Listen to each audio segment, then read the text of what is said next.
नमस्कार दोस्तों, target with PS Parihar channel में आपका स्वागत है। आइए शुरू करते हैं और देख लेते हैं कि आज के समाचार पत्रों में विद्यार्थी जीवन से संबंधित कौन कौन सी सूचनाएं हैं। आगे बढ़ने से पहले एक सूचना है उन विद्यार्थियों के लिए जो विद्यार्थी पुलिस कांस्टेबल वैकेंसी की तैयारी कर रहे हैं। वे सभी अभ्यर्थी चक्षु प्रकाशन की इन बेस्ट बुक्स को ले सकते हैं। यहाँ पर दो बुक्स हैं, एक तो ये स्टडी गाइड है और दूसरी यहाँ पर ये प्रैक्टिस सेट है।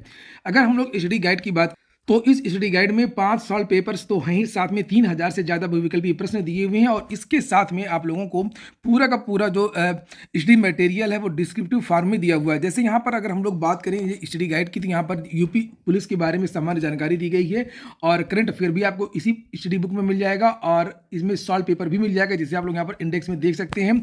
और सॉल्व पेपर के साथ साथ में यहाँ पर नीचे आप देखेंगे तो पूरा का पूरा जो सिलेबस है, ये देखिए पूरा का पूरा जो सिलेबस है वो कवर किया गया है डिस्क्रिप्टिव फॉर्मेट में। सभी कापी किताबों की दुकानों में चक्षु प्रकाशन की ये बेस्ट बुक्स आपको मिल जाएंगी और अगर आप लोग ऑनलाइन मंगवाना चाहते हैं तो उसकी लिंक मैंने डिस्क्रिप्शन बॉक्स में उपलब्ध करा दी है, आप लोग वहां से ऑनलाइन भी मंगवा सकते हैं।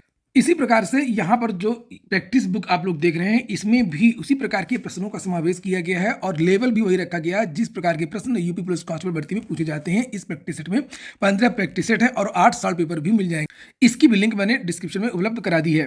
पहली सूचना है, तदर्थ शिक्षकों को कुछ राहत मिल गई है। लिखा, तदर्थ शिक्षकों की सेवा समाप्ति के आदेश पर रोक। इलाहाबाद हाईकोर्ट ने माध्यमिक विद्यालयों में पढ़ा रहे तदर्थ शिक्षकों की सेवा समाप्त करने के शासन के आदेश पर अग्रिम आदेश तक रोक लगा दी है। सरकार ने 9 नवंबर को आदेश जारी कर तदर्थ अध्यापक जो धारा 33G के तहत विनियमितीकरण के हकदार नहीं है उनकी सेवाएं समाप्त करने का निर्देश दिया था। वास्तव में शासन ने ऐसे ही आदेश नहीं दिया था, एक संजय सिंह का पुराना मामला था। सुप्रीम कोर्ट ने उसमें आदेश दिया था कि जो तदर्थ शिक्षक हैं जिनका विनियमितीकरण नहीं हो सकता है, ना हो सका है, उनकी जो सेवाएं वो समाप्त की जानी चाहिए और उसी के अनुपालन में उत्तर प्रदेश सरकार ने इन पर रोक लगाई थी। और आज एपीएस की परीक्षा है। जिन विद्यार्थियों की आज परीक्षा, उन सभी विद्यार्थियों को बहुत बहुत शुभकामनाएं। यहाँ पर लिखा हुआ है कि अपर निजी सचिव एपीएस के 328 पदों पर भर्ती के लिए पहले चरण की परीक्षा 7 जनवरी को प्रयागराज सहित प्रदेश के 5 जिलों में आयोजित की जाएगी। कुल 231 केंद्रों में सुबह 9:30 से दोपहर 12:30 बजे की पाली में होने वाली एपीएस परीक्षा 2023 के लिए 1,07,750 अभ्यर्थी पंजीकृत हैं और यह परीक्षा प्रयागराज, कानपुर, मेरठ, लखनऊ और गोरखपुर में आयोजित की जाएगी। एपीएस के पदों भर्ती 3 चरणों की परीक्षा के माध्यम से की जानी है और 3 चरणों की परीक्षा के अंकों को जोड़कर श्रेष्ठता के आधार पर चयन किया जाएगा। बात टाइपिंग और शॉर्ट हैंड की हो रही है। लिखित परीक्षा केवल एक ही होती है जो हो रही है और बाकी सब क्वालिफाइंग है। इन विद्यार्थियों की परीक्षा अभी 150 नंबरों की होगी, जिसमें से सामान्य हिंदी, सामान्य अध्ययन और कंप्यूटर से संबंधित प्रश्न पूछे जाएंगे। ये पहले चरण की प्रक्रिया है और उसके बाद में द्वितीय चरण होता है इन विद्यार्थियों का। द्वितीय चरण में विद्यार्थियों की शॉर्ट हैंड होगी और कंप्यूटर टाइपिंग होगी। 75 नंबर की शॉर्ट हैंड, 25 नंबर की कंप्यूटर टाइपिंग होती है और उसके बाद में फिर विद्यार्थियों का जो तीसरा चरण होता है उसमें कंप्यूटर प्रैक्टिकल भी शामिल कर दिया गया है 50 अंकों का। अगली सूचना है, इस साल यूपीपीएससी 2 पीसीएस परीक्षाओं के परिणाम देने की तैयारी। अगर मार्च में प्रारंभिक परीक्षा और 9 माह में चयन प्रक्रिया पूरी हुई तो बन जाएगा नया रिकॉर्ड। उत्तर प्रदेश लोक सेवा आयोग इस साल 2 पीसीएस परीक्षाओं के चयन परिणाम जारी करने की तैयारी में है। पीसीएस 2024 के लिए आवेदन की प्रक्रिया शुरू हो चुकी है।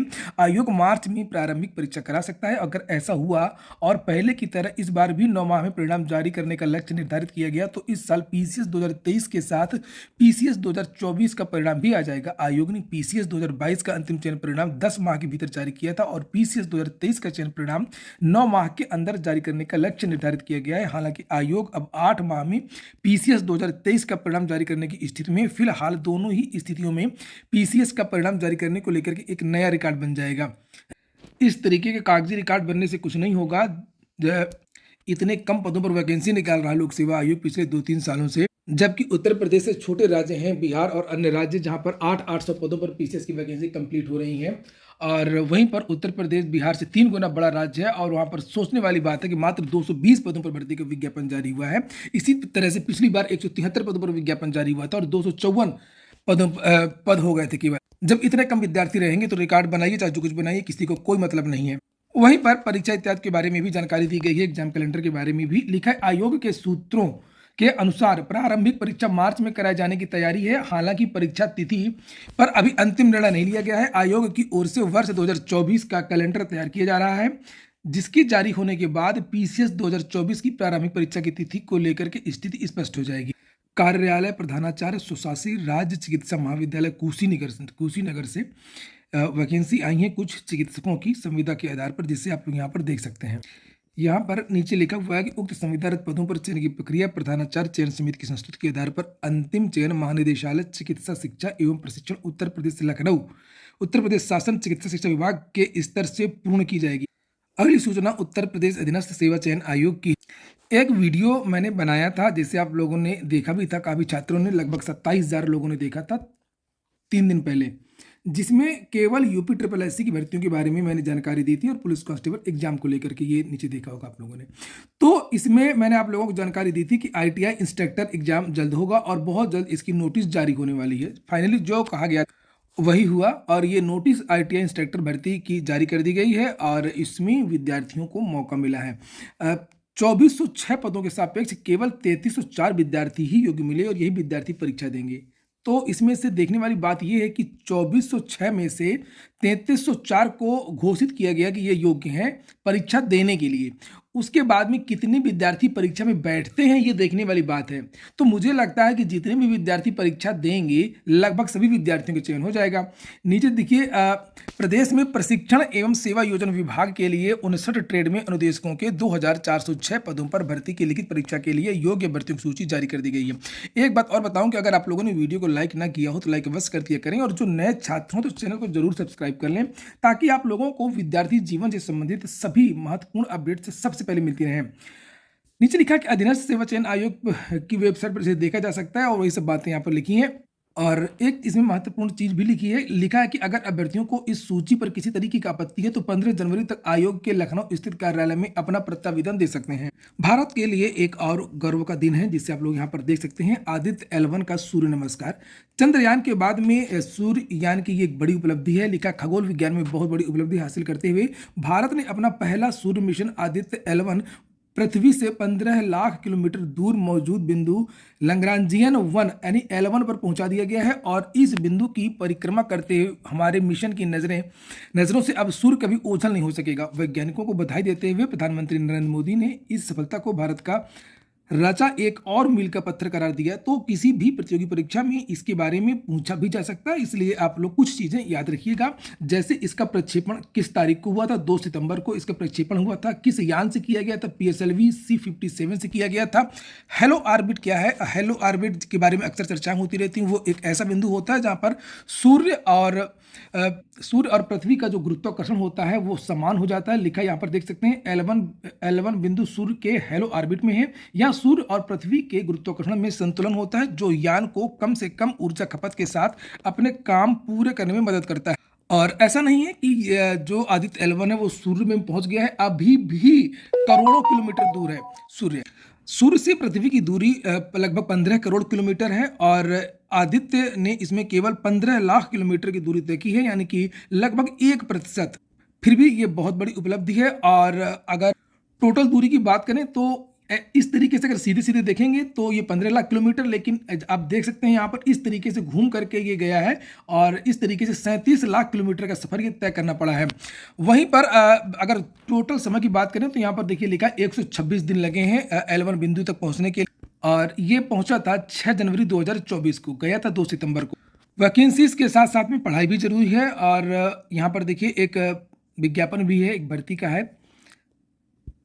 दिल्ली सरकार के अधीन एक स्वास्थ्य संस्थान राजीव गांधी सुपर स्पेशलिटी अस्पताल में आचार्य सहायक आचार्य चिकित्सा अधिकारी की पद पर वैकेंसी निकली है।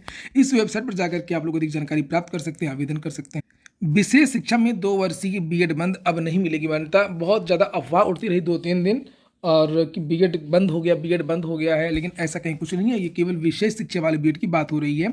लिखा डॉक्टर शकुंतला मिश्रा राष्ट्रीय पुनर्वास विश्वविद्यालय में अब 2 वर्षीय बीएड विशेष शिक्षा पाठ्यक्रम संचालित नहीं किया जा सकेगा। बहुत सारे ऐसे छात्र हैं जो लगातार रोज वीडियो देखते हैं लेकिन उन्होंने चैनल को सब्सक्राइब नहीं किया। मेरी समझ में नहीं आता है कि इस चैनल को सब्सक्राइब करने से आपको नुकसान क्या होगा, केवल आपके फायदे की ही बात होगी। नीचे लिखा है कि राष्ट्रीय अध्यापक शिक्षा परिषद के बाद अब भारतीय पुनर्वास परिषद ने भी 2 वर्षीय बीएड पाठ्यक्रम की मान्यता पर रोक लगा दी है।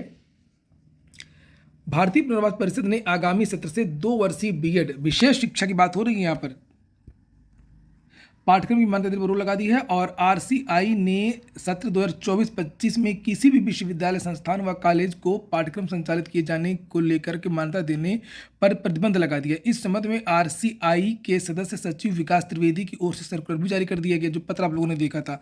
पुनर्वास विश्वविद्यालय के प्रोफेसर डॉक्टर यशवंत का कहना है कि 2 वर्षीय बीएड विशेष शिक्षा पाठ्यक्रम के भविष्य को लेकर के निर्णय विश्वविद्यालय की कार्य परिषद में लिया जाएगा।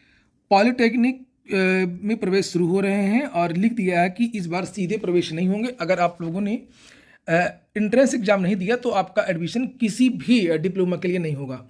लिखा है प्रदेश भर की पॉलिटेक्निक में अब सिर्फ प्रवेश परीक्षा में शामिल होने से ही दाखिला नहीं मिलेगा। प्राविधिक शिक्षा परिषद ने अपने नियमों में बदलाव करते हुए यह तय किया है कि पॉलिटेक्निक प्रवेश परीक्षा में 0 अंक पाने वालों को दाखिला नहीं मिलेगा। और ये भी एक बात है कि अगर एंट्रेंस एग्जाम में 0 नंबर है तब भी दाखिला नहीं मिलेगा। नीचे लिखा प्रदेश में राजकीय अनुदानित निजी और पीपीपी मॉडल संचालित लगभग 1400 पॉलिटेक्निक में, जिसमें 2,28,000 सीटों में प्रवेश लिया जाए, 2,28,000 केवल में प्रवेश लिया जाता है। अभी तक प्रवेश परीक्षा में शामिल होने वाले प्रत्येक विद्यार्थी को प्रवेश मिल जाता था, लेकिन नए सत्र 2024-25 की प्रवेश प्रक्रिया में बदलाव करते हुए पॉलिटेक्निक शिक्षा में सुधार के लिए कदम उठाए गए हैं, जिसके अंतर्गत यदि कोई छात्र प्रवेश प्रक्रिया में शामिल होना चाहता है तो और उसे 0 अंक मिलते हैं तो वह छात्र प्रवेश के पात्र नहीं होगा। 69वीं मुख्य परीक्षा खत्म हो गई है। 69वीं बीपीएससी की बात हो रही है। 2 माह बाद रिजल्ट जारी होगा। वहीं पर पुलिस विभाग से विभिन्न प्रकार की भर्तियां कुछ दिनों पहले निकली थी, चाहे वो एसआई गोपनीय हो, एएसआई हो या कंप्यूटर ऑपरेटर इत्यादि।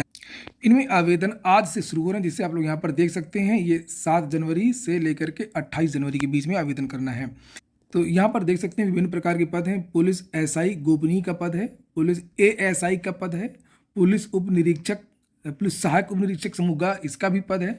और इसके अलावा भी और भी इसमें वैकेंसी निकली हुई है, कंप्यूटर ऑपरेटर इत्यादि की। तो उसके आवेदन शुरू हो रहे हैं, आप लोग जाकर के आवेदन कर सकते हैं। ये हो गया आज का वीडियो आपको अच्छा लगा हो, आपके काम का हो तो लाइक अवश्य कर दें। जिन छात्रों ने चैनल को सब्सक्राइब ना किया हो, सब्सक्राइब कर लें। पूरा वीडियो सुनने के लिए बहुत बहुत धन्यवाद।